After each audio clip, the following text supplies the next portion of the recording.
कभी कभी कंपनीज के अंदर, कुछ फर्मों के अंदर, ऑर्गेनाइजेशन के अंदर कुछ पोस्ट ऐसी खाली होती है कि हमको रिक्रूटमेंट बाहर से करनी पड़ती है, लोगों को बाहर से अपॉइंट करना पड़ता है। मतलब कंपनी क्या करती है, इंटरनल सोर्सेज का यूज नहीं करती है, बल्कि बाहर से लोगों को अपॉइंट करती है, बाहर से लोगों को इनवाइट करती है कि आप लोग एप्लीकेशन भेजिए, मैं आप लोगों में से ही कुछ लोगों का सिलेक्शन करना चाहती हूँ। तो जब हम बाहर के सोर्सेज का यूज करते हैं तो उसको हम बोलते हैं कि हम रिक्रूट कर रहे हैं, लोगों को अपॉइंट कर रहे हैं बाहर के सोर्सेज से। पर एक्सटर्नल सोर्सेज की वजह से हमारे कुछ लिमिटेशन भी हमारे सामने आती है, हमको इन लिमिटेशन का, इन कमियों का सामना करना पड़ता है। पहली बात,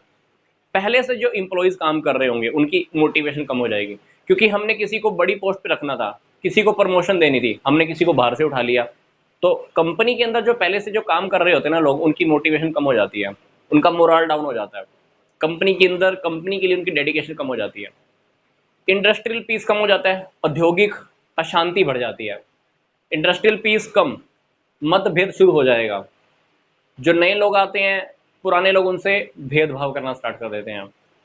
कॉम्प्लेक्स सिलेक्शन, ये वाली जो प्रोसेस है बहुत महंगी पड़ती है, बहुत टेढ़ी प्रक्रिया होती है, टिपिकल प्रक्रिया है, बहुत सारे स्टेप पे से निकलना पड़ता है। इंटरनल सोर्स के अंदर तो क्या होता है, इंटरनल सोर्स के अंदर ऑलरेडी लोगों को जानते हैं, अपॉइंट कर देते हैं, बात खत्म हो जाती है। इसके अंदर आपको काफ़ी सारे स्टेप पास करने पड़ते हैं। फिर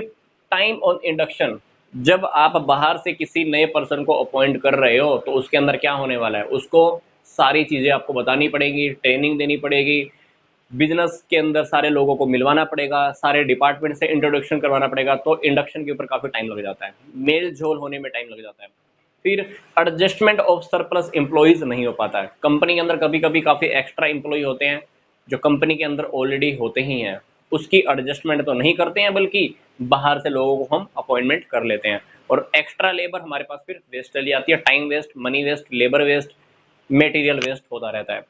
एक्सपेंसिव सोर्स, ये वाले सोर्सेज बहुत महंगे पड़ते हैं क्योंकि प्रोसेस बहुत लंबी है, कॉम्प्लेक्स है।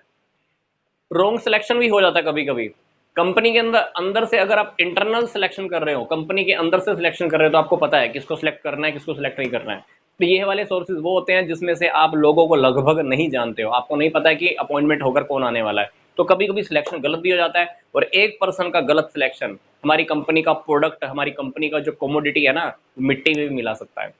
अगली बात आती है लेबर की टर्नओवर, बाहर के लोगों के सिलेक्शन की वजह से पुराने लोगों के अंदर टर्नओवर ज़्यादा हो जाती है। टर्नओवर, या तो वो कंपनी को छोड़ के चले जाते हैं पहले वाले लोग, या वो छुट्टी करना स्टार्ट कर देते हैं, या पक्षपात या भेदभाव शुरू हो जाता है। तो छुट्टियां लेना, कंपनी को छोड़ के चले जाना,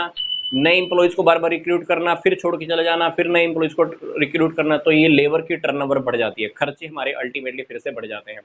नौवीं बात, लेबर और मैनेजमेंट की जो रिलेशन है ना, वो कम खराब हो जाते हैं। इसके अंदर जब हम लोगों को बाहर से अपॉइंट करते हैं तो पहले वाले जो लेबर होते हैं, उनकी मैनेजमेंट के साथ रिलेशन बिगड़ने स्टार्ट हो जाते हैं।